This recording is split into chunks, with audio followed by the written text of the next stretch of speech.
Good evening, folks. We are here on a very somber Tuesday evening in late December of 2016.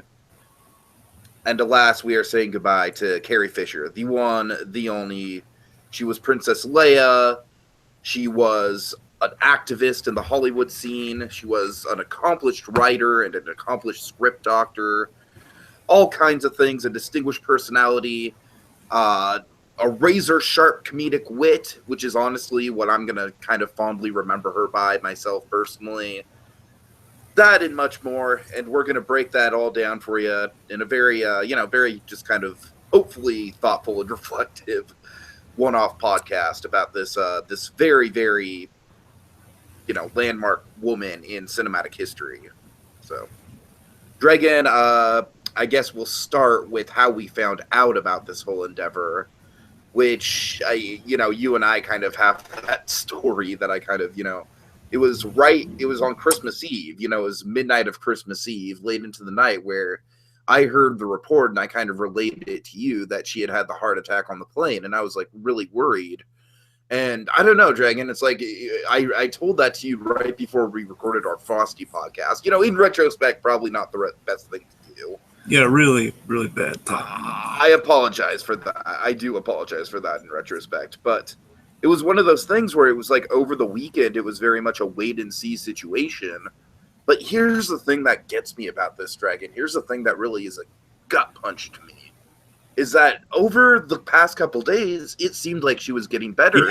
Yeah, right. It seemed like she was recovering. The family, Debbie Reynolds put out a little supportive thing. Thanks for all the support and everything. The dog's visiting her in the hospital. All is going well. And it's just, and I saw so many people on Facebook and Twitter and everything saying 2016, you've taken a lot from us, but you couldn't take Carrie Fisher. And then I wake up this morning, Dragon, and that's how I started my day, essentially. And yeah, I've been kind of in a whirlwind of emotion ever since, man. I would call this, for me personally, probably the most sad celebrity passing since Robin Williams. I'm not trying to rank them or anything, of course, but this is just, it's a crushing loss for everyone. It's a crushing loss for the industry. It's a crushing loss for fans, of course, her family and friends.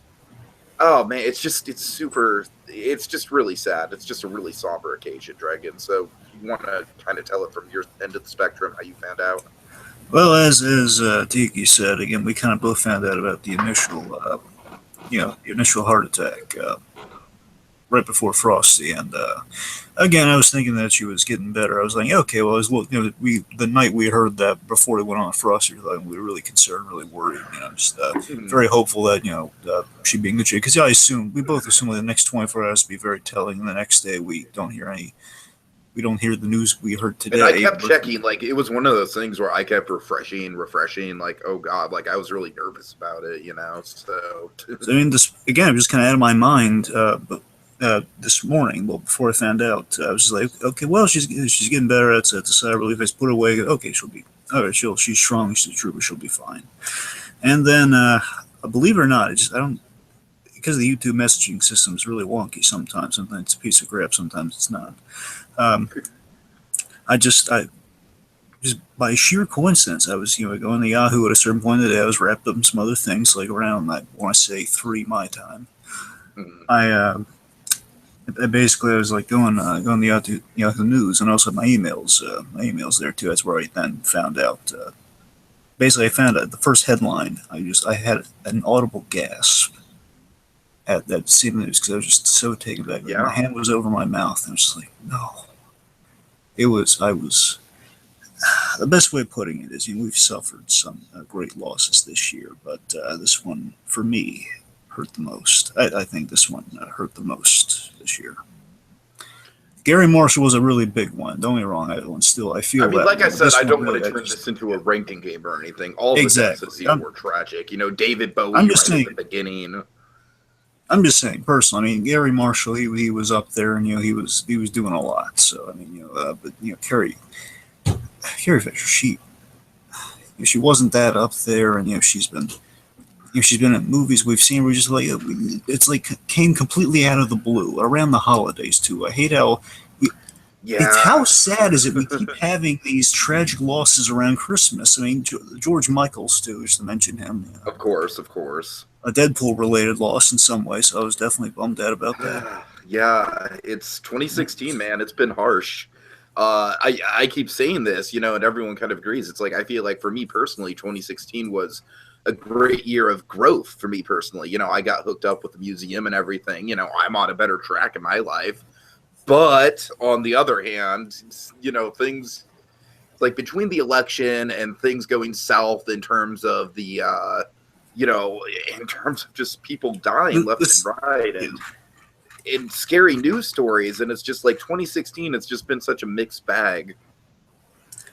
yeah, and again, just Carrie Fisher. It's just it really took me aback. I was like,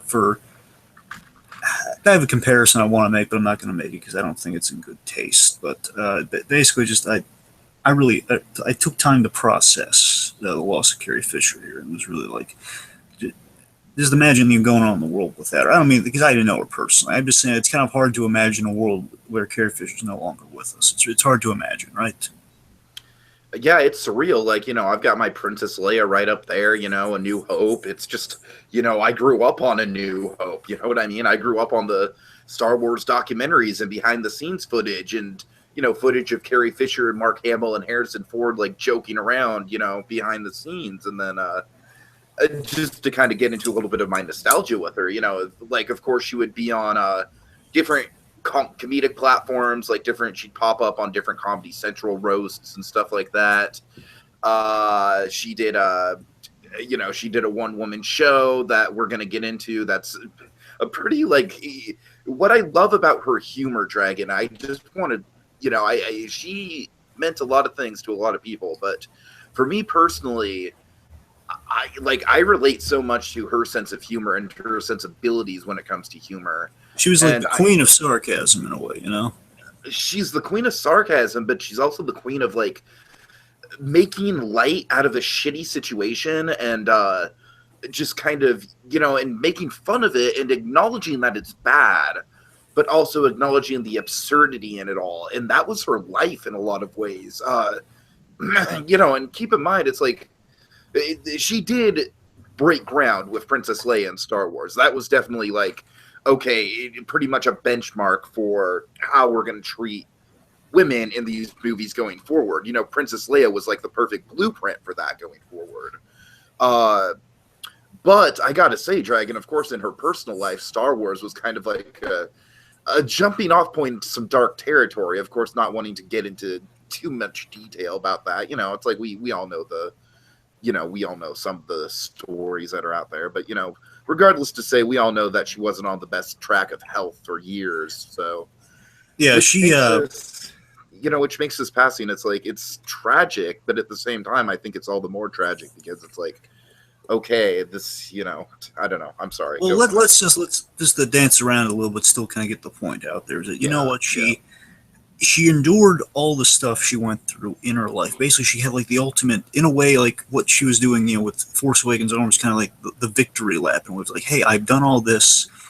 It's basically, I've survived all the things that really, again, I don't mean to speak callous, but it's like all the things that should have done me, and now I'm basically, I've endured some, the wishful drinking thing, which we'll talk about coming up. All of that, she's gotten to a point where she can laugh at, look back, and kind of make fun of it, make light of it, and she can like say, I'm here now. I've done all these things. I've did things that's not just predicated on Star Wars. She's had kind of a kind of a fun. She has kind of a fun, kind of tumultuous slant with Star Wars, where it's kind of the view on Star Wars she has is that as anyone would be, she's grateful for the opportunity. Of course, like in a way, who wouldn't be grateful for being kind of like an indelible mark of pop culture in a way? But at the same time, she's still plagued by the fandom and the expectations that fans, ignorant or no, still have after many years, and she's taken that with a grain of salt. And sometimes you get like Empire of Dreams, where that's where I first got to see Carrie Fisher outside of Princess Leia. Because again, my first introduction. Empire of Dreams is a great kind of molding of her, but I got to see her earlier, Dragon, in the famous or not so famous, I don't know, the the documentary From Star Wars to Jedi, which was essentially like an 80s documentary about the making of the trilogy. But no, well, I remember Empire of Dreams is definitely. I'm sorry, go ahead. Yeah, I remember with Empire of Dreams, the thing is, again, my take on Star Wars is, I just kind of knew about it in the general sense, like, you can't really throw a rock, you're going to hit something with Star Wars on it. But then I saw Empire of Dreams really kind of got me into the movies and the stories that were being told, and then they had, of course, the behind-the-scenes interviews where you have, Carrie, basically this is like the years later kind of sit-down interviews, and this is Carrie Fisher, like, I want to say maybe circa 2003, 2002. It's like, early 2000s, whichever. And again, she's like, she has her famous story, which now has a lot more sarcasm and special. But and there was like, I love that you get a sense as her as a writer, as kind of the fun, comedic writer. You kind of turn these stories she's told 1,000 times, and add a little more kind of like a fun way of telling it, where she says, and I was Princess Leia, was in Barbie dolls and all sorts of things, and like every time I look into a mirror, I owe George Lucas a couple of bucks. That's for me, as that's the always my go-to print. Whenever I think of Carrie Fisher, and a part of me thinks of that story because she just tells it so well. It always just her delivery. I owe George a couple of bucks. Yeah, and again, the way she says it's filled with such fun. I'm like, it's so cool to be this one thing. At the same time, though, it's kind of like you see yourself everywhere. It's a little bit of a strange experience, which that's kind of like the surface level, what her kind of a relationship with Star Wars is, and other things that kind of probably a little more into it. That maybe Star Wars doesn't have all its glitz and glamour as the years go on, as we would think. But you know what, Dragon? To bring it back to Force Awakens, though, and I'm glad you brought that up. Look, I have my problems with The Force Awakens, but it was great to see her on screen again. Kind of wish, in retrospect, Dragon, one thing is I kind of wish that they would have, we'll see what happens with Luke. Kind of hope we get some Luke and Leia wrap up in episode 8. But I'm sure we will. Yeah, but regardless, in the press tours for The Force Awakens, Dragon, she was doing a lot of interviews where she was saying just how happy she was to be back in the world, be back on the scene doing interviews and whatnot, be back in the spotlight. And most importantly, Dragon, most humbly, she just said, I just can't believe people still care about me. This is such an eye-opening experience. It's like I never, it's like I thought people just kind of stopped caring. And it's like, no, it's like, it's one of those like very somber but happy moments, you know what I mean? Where like our love for her never went away. It's like Dragon, I remember her popping up, she would pop up in the most bizarre things. Like I'm sure you and I mean, let's just throw it out there right now. The Jay and Silent Bob cameo. Yes. So it's funny what we're going to get. So we're kind of going through the career at this point. It's kind of going through some things we've seen her in over the years.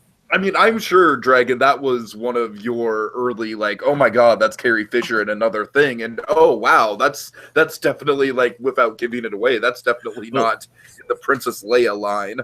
Well, honestly, you know what it was before I saw the movie? You know what I heard? It's the same thing. I heard it was I think it was one of the Evening with Kevin Smith things. It was Kevin Smith on a oh wait, no, it wasn't the Evening with Kevin Smith. It was there's this excellent thing. It's no longer, it's kind of hard to come by these days, but there was Kevin Smith did the Star Wars Celebration one of the years. Okay. And he went through a bunch of really cool Star Wars stories, and it's really, really awesome. If you could hear it, if somehow you can track it down, folks, just listen to it. It's really it's a good time.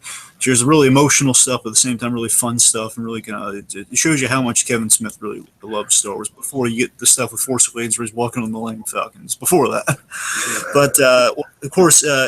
At the Star Wars Celebration, the story, he had his Q&A specials go like one question turns into like a 20-minute story, but it's awesome. And gets into talking about working with Carrie Fisher, and he has a lot of reverence and love for Carrie Fisher. I mean, he, as he famously says, he bought 3 Princess Leia dolls way back in the day. Well, Princess Leia action figures, I don't know, the Kenner things maybe, which kind of constitutes. But my point is better than the Burger King toy that I have back there. Right. Anyway, the point is, he gets in the story about filming what we see in Jay and Silent Bob Strike Back. And that, to me, is much more. That's how I remember more than her appearance in the movie. To me, don't get me wrong, her appearance in the movie is fine. It's great. I'm just saying, I love the story. I don't know if Tiki, have you heard this before? You know what? I don't I might have heard bits and snippets of it. I don't think I have heard it. Oh wow. Let me give you the abbreviated version. I can't tell as well as you can. But I'm about to say don't eat. Kevin Smith is a masterclass storyteller, my friend. Exactly. But go ahead, give me a shot. So they're filming it, and of course, the way it goes is, of course, the way it goes is that Jay and Silent Bob, they're hitchhiking. They've been informed by George Carlin beforehand in a famous cameo. Of course. He's been informed about, the rules of the road in which you give service to your driver, because, you don't really have cash on you, so what else you got? So the point is they are picked up by a nun played by... They also mention, Carlin also mentions a book, right? Yeah, the rules, like the book of the rules of the road or something, like the unwritten book of something. Yeah. Yeah, it's important because the book thing comes back. Well, basically it's saying like it's like unwritten rules or so. Yeah, you're right. It's framed like a book or something. And basically, what this book thing goes is essentially, you can get a ride for free, but you got to give a little something in return. You got to, oh dear. Anyway, basically what it goes is like you have to. So she's a nun and she's in the car and basically she's talking about the good book and everything. So they're kind of confused and they're mixing their messages of like, okay, the book of the rule of the roads. You go by the book too?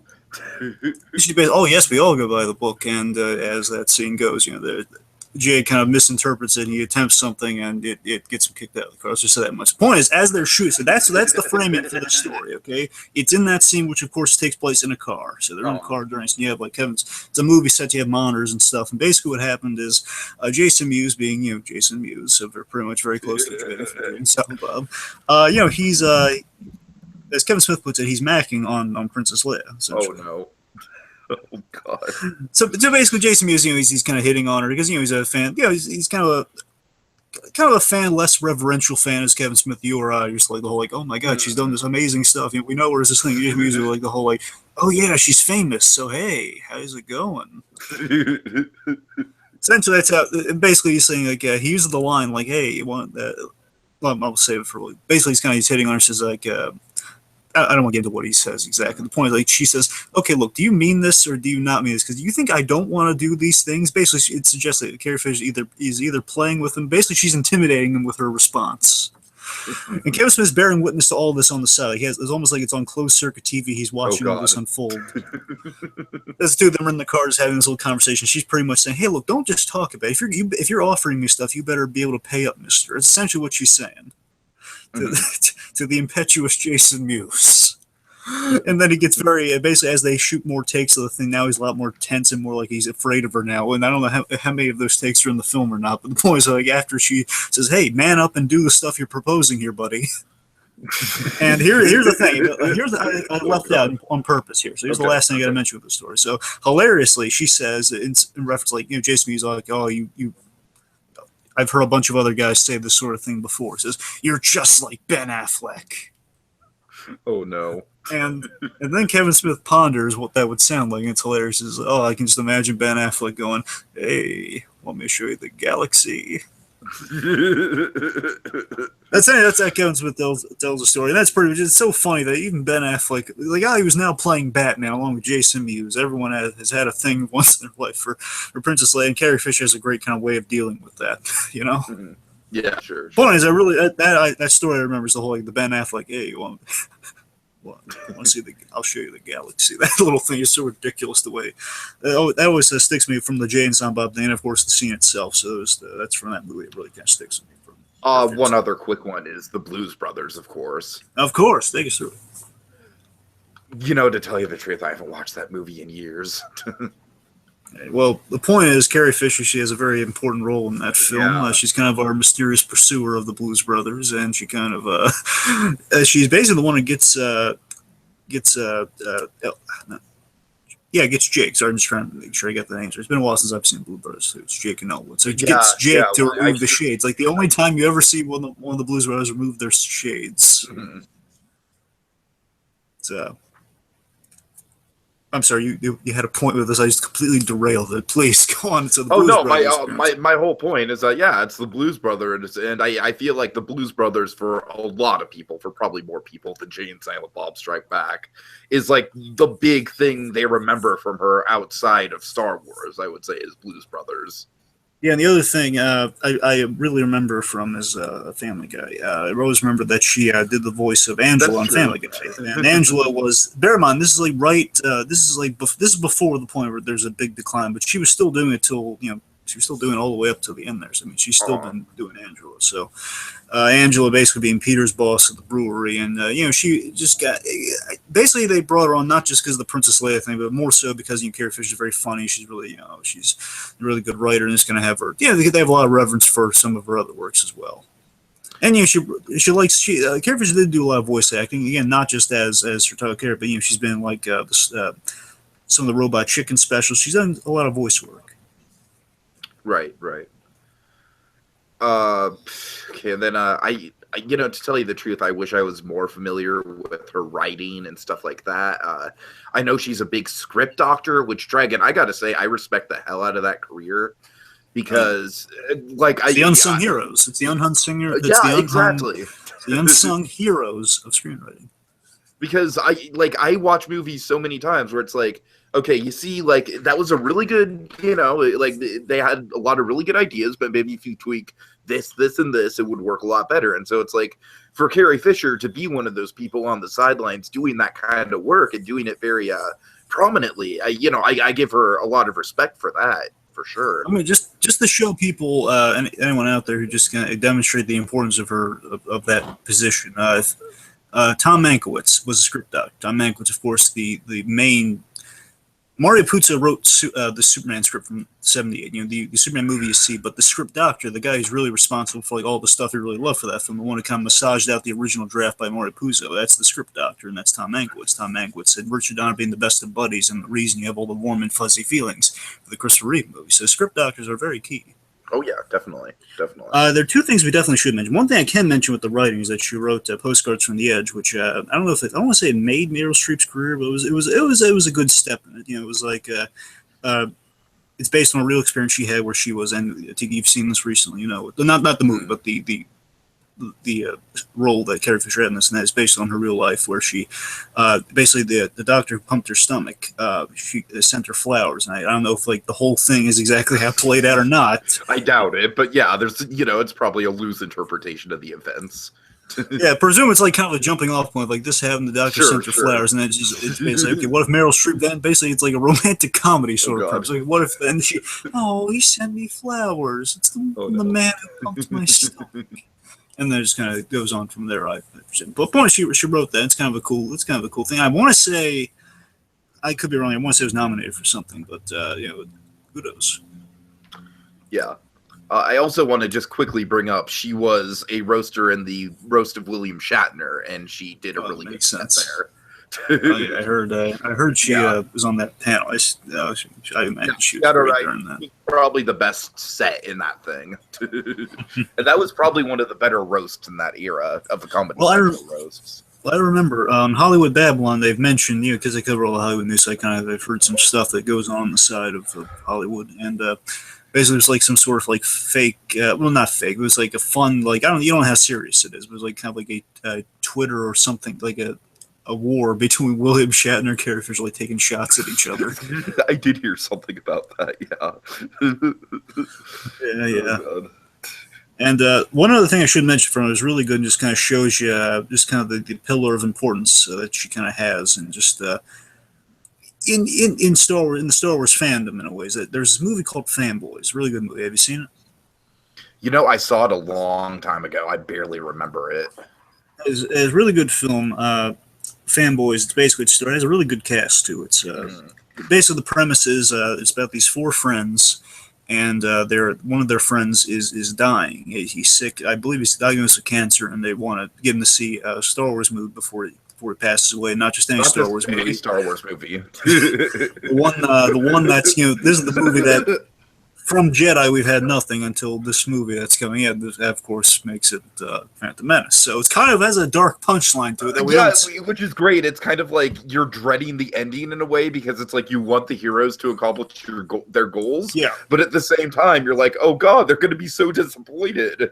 So the point is, the mission is they need to drive. They're trying to drive the Lucasfilm, the Lucas ranch, and they're trying to break into the Lucas Ranch and watch. Lucas Ranch is literally 5 miles down the road. I'm sorry, not Lucas Ranch, Skywalker Ranch. Well, yeah. Regardless, I'm just saying it's on Skywalker Ranch is basically about 5-7 miles down the road yonder that way if you take the freeway.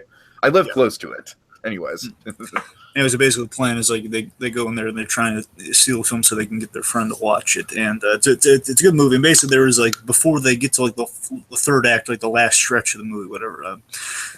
They're in a hospital, and basically for their friend, because again their friend's not doing so good on the trip here, and it's really advised by this doctor that, okay, look, you really shouldn't continue with this trip, but again it's kind of a go for broke sort of thing. So this doctor is very supportive, and I should mention this doctor, of course, is Carrie Fisher. And it's really it's really nice. Again, just showing that basically again our cancer patient here, she gives him these pills so he can go on the day. Like, here you go. The point is like something so he can go to the thing actually, and gives him the thing, it gives him the medication, and then they pull just because he's hopped up on adrenaline, I guess he cases her right smack on the mouth, and then they pull the whole "I love you," and he says, "I know."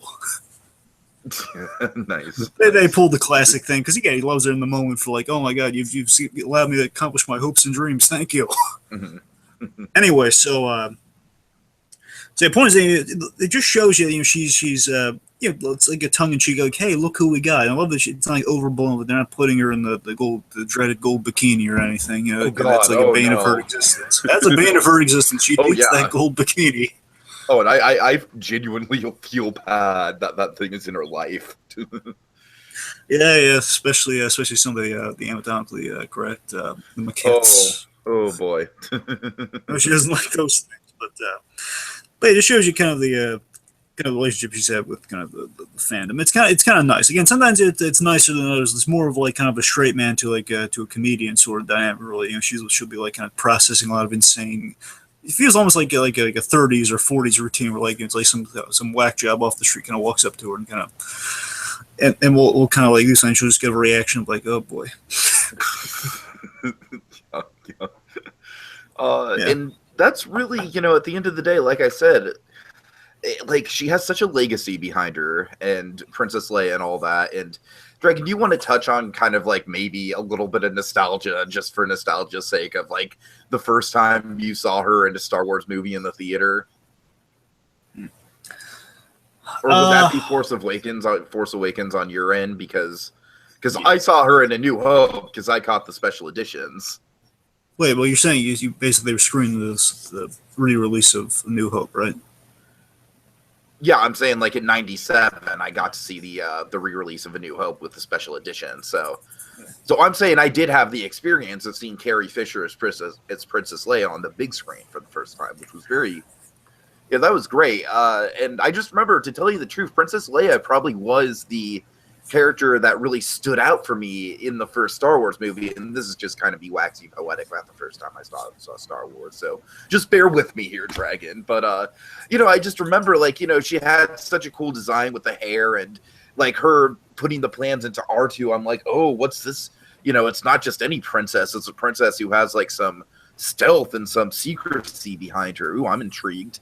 And then, of course, we get the classic, help me, Obi-Wan Kenobi, you're my only hope. It might seem a little dated and cliche nowadays, but at the time, it was just like, I think it's like pure archetypal fantasy right there with the help me, Obi-Wan Kenobi, you're my only hope. And then, of course, as the movie goes on, we meet her, and she's just super sarcastic and everything like that, much like the Carrie Fisher that we would know and love throughout her career. I don't know, Dragon, I just got to say, just reflecting on it, Luke... Honestly, the things that people make fun of with Luke, the whole Tashi converters thing. Yeah, they make Tashi power converters, whatever. I was going to go to Tashi Station to pick up some power converters. Yeah, I mean, look, Luke gets a lot better in episodes 5 and 6. I'll grant you that. He's still good in that. Everyone just like jumps on his back for the whole Tashi Station thing. It's just like they're just boiling him down to that one. He's more. So he does a good performance in New Hope. It's better than the rest of them, but still, the first one's not bad. I mean, obviously, when I saw Star Wars for the first time, probably the things that stood out to me most were like the Inhuman characters, like Chewbacca, the droids, Darth Vader, even. But I would say out of all the human characters, because I think I was a little young to appreciate the humor of Han Solo, so I definitely think I was most interested in the Princess Leia character, come to think of it. And so that's definitely an interesting perspective on my end. But All right, I'm sorry. I just kind of wanted to address the Star Wars thing, because of course there's a lot of memories there. That's obviously, as much of the role was a mixed bag in her life. It's definitely the thing that cements her legacy. It's the thing that means that she will never be forgotten about. It's like no one will ever forget the name Carrie Fisher, and I think Princess Leia is, she's like a Mount Rushmore of cultural, really important female characters in cinematic history. I would say, like, put her on the Mount Rushmore with I don't know, and I don't want to get into it, but let me mention something. I don't want to mention I think the last appearance outside of Star Wars I've seen her in. Yeah. It was she had a really great cameo in The Big Bang Theory. It was a really nice cameo. Again, this episode we really should talk about at some point, but there's a really excellent episode. It's James Earl Jones is the focus of this episode. They actually got James Earl Jones. Okay. I told you before. Basically, and this is Sheldon as most likable, so you don't have to worry about the stuff from that one episode. We talked about a really disappointing Christmas episode beforehand. So it wasn't disappointing for me because I went in with low expectations. It was basically rewatching. The Big Bang Theory is a show that it grows over time, and I forgot this way back in season 2. Like, wow, things have really changed. Yep, apparently. Mainly with Penny, but basically Penny's. I'm getting off track. My point is, there's this great episode where Sheldon he can't get tickets for the San Diego Comic-Con as hundreds of people have been there in his same exact shoes on that one. He's trying to start his own Comic-Con, and he's calling up some stars. A star in the local area finds out it's James Earl Jones. He's eating in a restaurant. He goes up to him, and you think exactly what Tiki just indicated there. You think, oh no, something's going to happen. No, it's even better. It's like subverts the expectation in a wonderful way where James Earl Jones, and it's so wonderful. He just looks up at him and says, he sees this smiling Sheldon, and we, the audience, are dreading, like, oh, he's going to yell at poor Sheldon. Oh, he doesn't get it. And then James Earl Jones says, I bet you like Star Wars. Oh, I've been in other movies, though, right? And then Sheldon's just nodding yes and all this stuff. But you don't care about that, do you? And he's nodding no. He says, well, do you know what? I like Star Wars too. And then basically the whole episode, just to boil it down, is that from that point forward, it's like one of the best things ever. Where James Earl Jones and Sheldon basically using a residual check from Lion King in his pocket. I got a residual check from the Lion King burning a hole in my pocket. Basically, go for a night on the town. Oh God! I won't tell you what they do, but it's a lot of really fun stuff. It's basically the best night ever, like doing fun stuff. That sounds amazing. That sounds really amazing. And basically, they get to a point where later in the episode, James Earl Jones, he's such a rapscallion. He is. Basically, what he does is he likes to ding dong ditch Carrie Fisher's house. So they build a set. I kid you not. So they build a set, and this is actually this is the first time they actually met. They'd never met before this episode. Oh, really? Oh, wow. Okay. James Earl Jones and Carrie Fisher had never met, and they didn't meet in the scene because he was running off. But bear in mind they're shooting all this; so they're in the same set at the same time. Sure. So basically, it's like he knocks on the door, ding dongs, and then they run. We run and be careful. She's a little crazy. And they run away. Basically, she opens the door with holding a baseball bat and says, I told you, James, it's not funny. And then he says off screen, then why am I laughing? But it's just showing you, it's like, oh, it's so delightful. And Carrie Fisher just being kind of, it's like a celebrity cameo it's not overplayed. It's like completely out of left field. You never imagine it. Where it's having so much fun with James Earl Jones and Carrie Fisher comes just to plus it even further. It's also you have the novelty on the side of in the movies they played father and daughter. It's kind of cute. Oh God, yeah, right. Bear in mind, it didn't really go that cute, but yeah. All right. Anyway, so I'm just saying, Carrie Fisher. She's been we've seen her, we've known her even outside of Star Wars, but always in some capacity, for some of those times in reference to Star Wars in a really nice tongue-in-cheek way of Carrie Fisher is very valued. Yeah, absolutely. And like I said, with The Force Awakens, circling back around to that, I think I'm just so glad that she got to live to see that in her career and in her life, because I think that was such a validating moment for her. I'll tell you what I think it was for. I'm just going to guess this. I'm going to guess that for her it was probably a thing of she's remembered for her youth with Princess Leia. And Sure. the realities of you're not going to stay the same way forever, which kind of hits upon it in the special, which I guess we'll touch on in a second. But she's always going to be remembered for being this one thing, this exact one thing, and being a character more than she is, Carrie Fisher. And it's like, well, if she's not going to look exactly like Princess Leia, she's not going to be. I'm assuming this is what might be going through her mind with that sort of thing. I never knew she felt that way. It's probably, why would they bring me back? Because otherwise, I'm never going to be the eye candy I used to be, or be other thing. Again, incorrect as I think she is. That's just what you might be thinking there. And so then she's surprised by the actual truth. Like, no, we all love Princess Leia, whatever shape or form she is. We love her. She was the take charge princess. She subverted the old expectation that the princess is going to be the shrinking violet damsel in distress. I mean, in the movie, she is like, for the plot purposes, she's kind of in distress. With Obi-Wan Kenobi, you're my only hope. But again, once we get her. Her first thing, the first line she has with kind of her bad guys, like, yes, Governor Tarkin, I should have. She's kind of doing that. This wasn't intentional, to my understanding. It's kind of like, kind of a shift in, a lot of directing kind of drama going on in the first movie because, a lot of stress from the job and everything. But, she's kind of the famous thing of Star Wars, and this and Empire Strikes Back, she kind of switches between the kind of the British regal princess and kind of the old, the Carrie Fisher. Of course, right. And you could look at it this way, again, whether it's intended to be this, probably not, but it's kind of like, she's holding up the front of like, yes, Governor Tarkin, I should have recognized your foul stench. Or like, you should have expected you holding Vader's leash, one of the two. Mm-hmm. And, and everything following that, is really more of like, kind of like, she's the, someone get this walking carpet out of my way. She's full of attitude, and she's full of like, you don't want to cross this princess. She's shooting the gun. She's actually hitting some stormtroopers. She's giving Luke the pep talk. She's kind of in the base, kind of controlling the, giving the plan. Like I said, I think at least in the first movie, she totally overshadows our main hero. Yeah, we don't have the rebels without Princess Leia. Let's not forget that. Again, she's leading that mission. She's overseeing she's overseeing the rebel thing. Mm-hmm. Yeah, but we don't get the Death Star blown up without Princess Leia. Let's not forget that, folks. Absolutely. Yeah. Okay, so I guess the last thing to kind of transition to is the wishful drinking. We're talking about wishful drinking. Her special from there was a book. She wrote a book called Wishful Drinking, and this was adapted to sort of a stage play / I guess a taping of it was the movie on HBO. Well, I actually think that the stage play came first, followed by the book, right, followed by the HBO special and a revival of the stage play. Well, I did not know about a revival, but okay.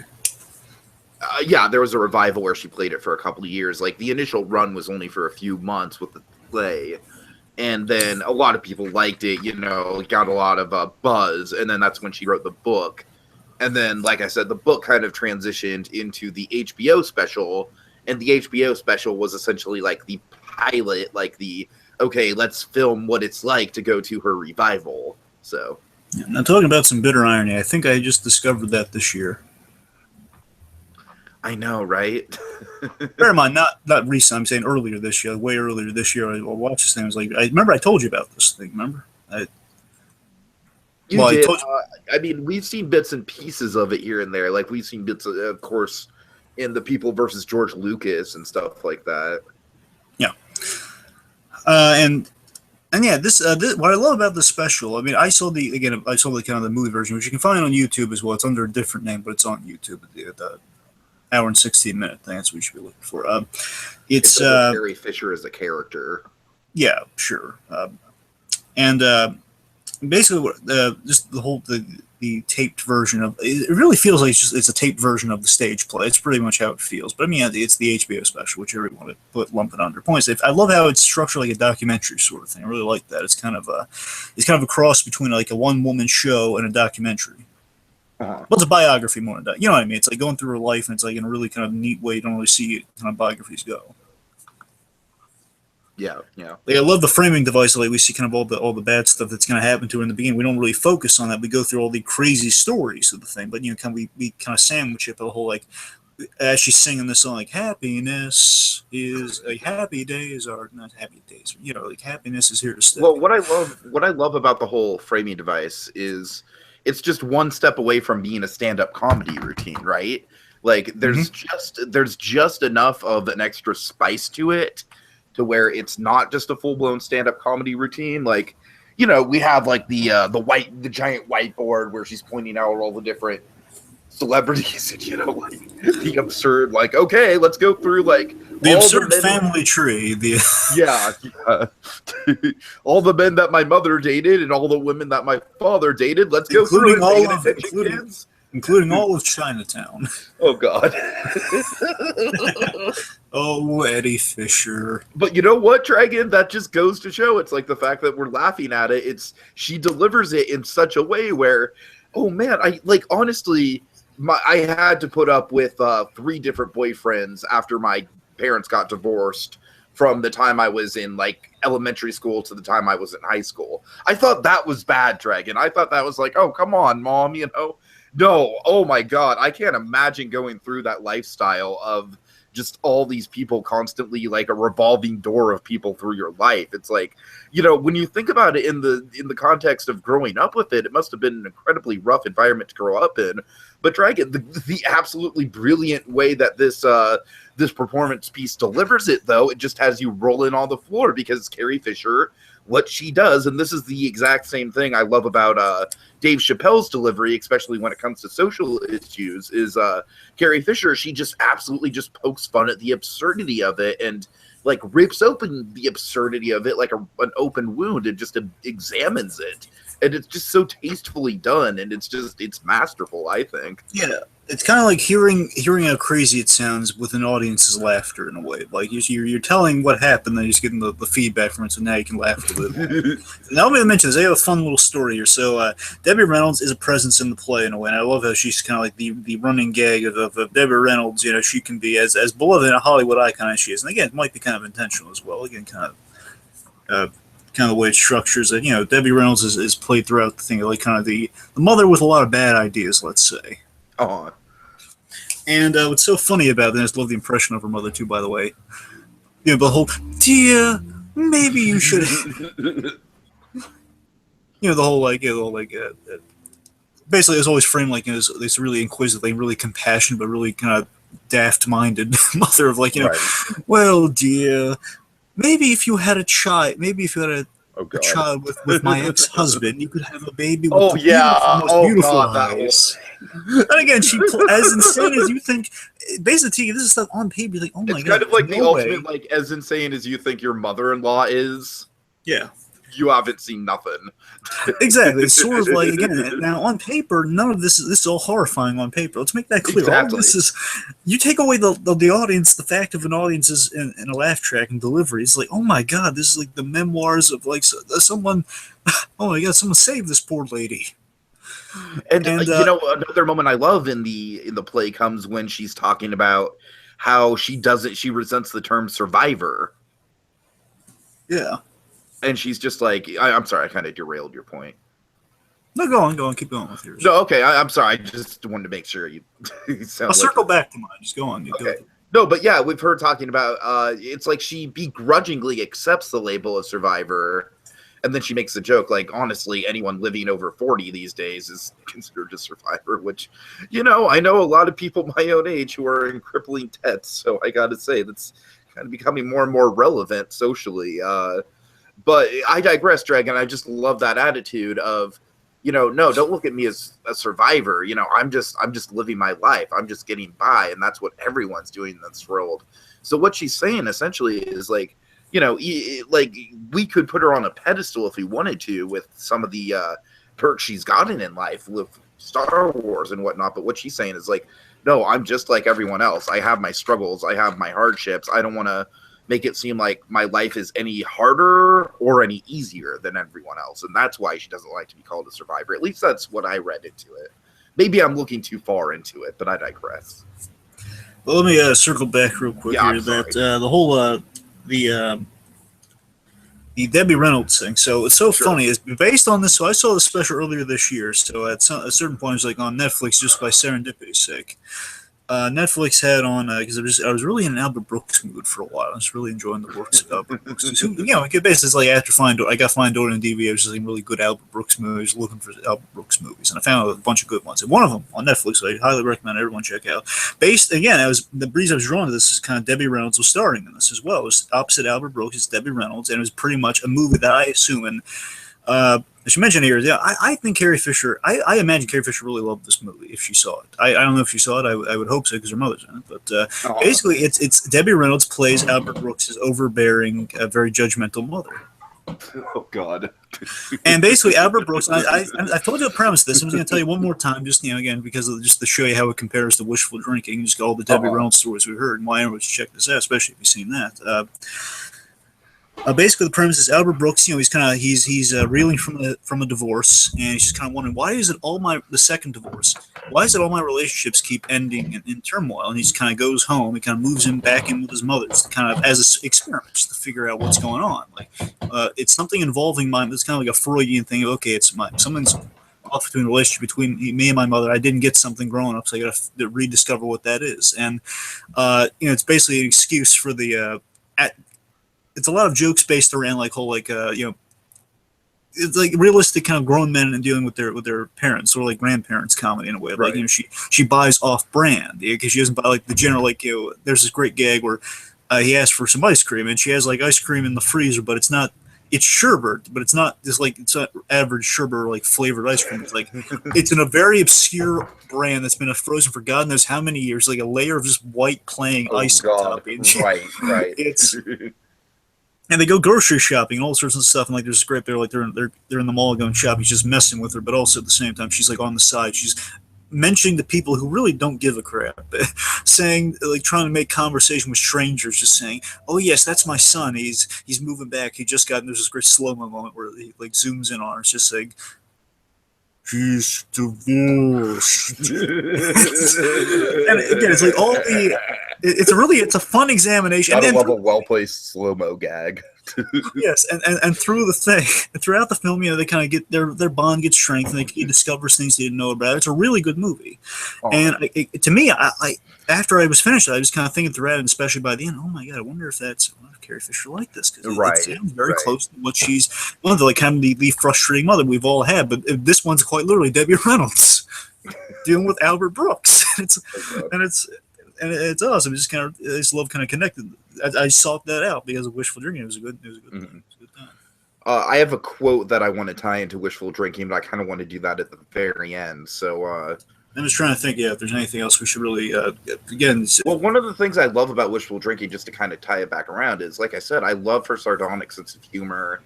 I love how she's able to poke fun of herself, but it's not like making fun of herself in a very kind of like, masochistic sort of way. It's more just she wore the Princess Leia buttons.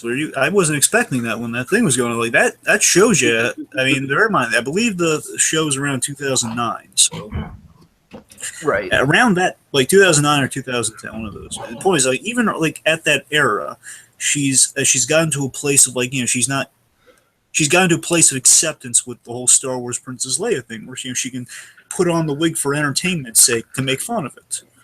Yeah, but I mean, it goes even bigger than the Princess Leia thing. I mean, you're right; it's a big part of it, but the whole special is about kind of like cracking down the barriers and the preconceived notions about her during the Star Wars. The whole like her doing drugs on the set of Empire Strikes Back, and all the tumultuous stuff that went on in her life. And folks, like I said, if you haven't seen the special, then by all means, like seek it out because it is the perfect way to kind of like reflect on the life of Carrie Fisher and her attitude and what she wanted to leave behind with her life. And I think that kind of leads into my closing statement, Dragon, unless you have anything else you want to say.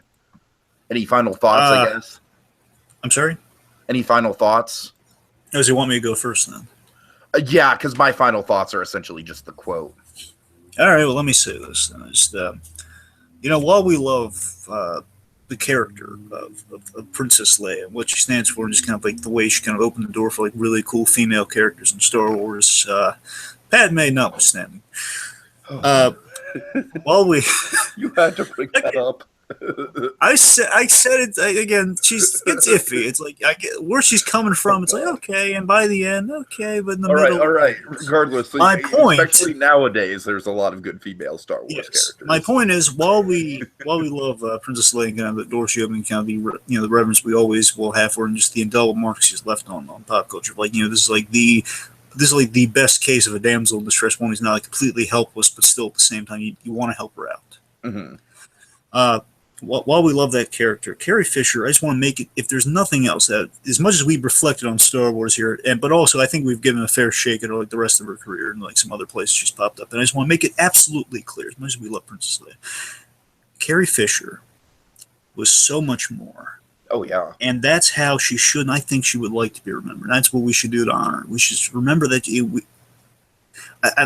I don't like seeing these headlines where it's, of course, it's kind of unavoidable because of the mark she's left. But we keep seeing these headlines that they're kind of, Princess Leia's worked into the title somehow. But it's Carrie Fisher before Princess Leia, folks. Remember that she was much more, and that's how she should be remembered. She deserved to go out better than she did. 60 years old. That's no way that a heart attack. No one was ready for that. That's what I'm saying. That's not. She shouldn't have gone out that way. She deserved better, and. We should remember like the joy she brought us, not just in fiction but in reality. And she brought us a lot of good times. And again, yes. And I mean, in terms of like the geek comedy realm, she was basically like the queen of that realm. You know what I mean? Just she was royalty in geek comedy. And growing up, with specials like VH1, like I Love the 90s, stuff like that. I don't know. Oh, yeah. Just various stuff that she'd pop up in, and just various retrospectives and everything like that. And, game show appearances and just all, it's like she was just such a consistent personality, and Dragon, I absolutely think Wishful Drinking is the quintessential, like, if you want to remember the legacy of Carrie Fisher and how she wants you to remember her, watch that. That's all I got to say. So exactly, and that's just predicated on, again, it's like you get to know Carrie Fisher, the person, and a segment of her life is about Star Wars, but the rest of it is about the stories we didn't hear in the media. It's like the stories that I can all on the side that they're her stories, and we just had the privilege of listening to her tell them. If we want to hear, even though we've lost her, if we want to hear, we can go to that special. We can hear again. We can go to interviews. We can hear again. You can watch stuff with Carrie Fisher and have the experience like, hey, there she is.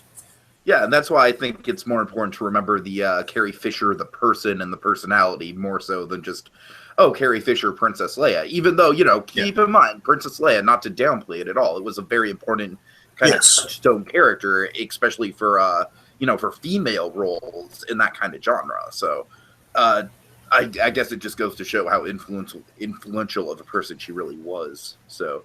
Dragon, I'd like to end this by giving the quote that I want to give. It kind of comes towards the end of this special. And then just kind of end with, a little May the Force be with you thing. And then maybe a moment or two of silent reflection. And then we'll sign off, all right? All right. Okay. So what I want to leave you guys with, folks, is just something that I think kind of sums up her attitude about humor and of life in general, and it really hit me home when I was watching this. So, my daughter, she tells me when she grows up she wants to become a comedian. I said, well, if you want to become a comic, you've got to be a writer, but don't worry, you've got tons of material. Your mother is a maniac depressant drug addict. Your father is gay. Your grandmother tap dances, and your grandfather eats hearing aids, and all this kind of ties back to stuff in the special, different stories. And my daughter laughs and laughs and laughs. And I said, baby, the fact that you already find that funny is going to save your whole life. And folks, I just think that is like really at the end of the day, that's Carrie Fisher's legacy. Just, laughing in the face of adversity, making humor out of bad situations, and, just living life to its fullest. So with that, I bid you farewell, and Carrie Fisher, may the Force be with you always. Rest in peace, Carrie.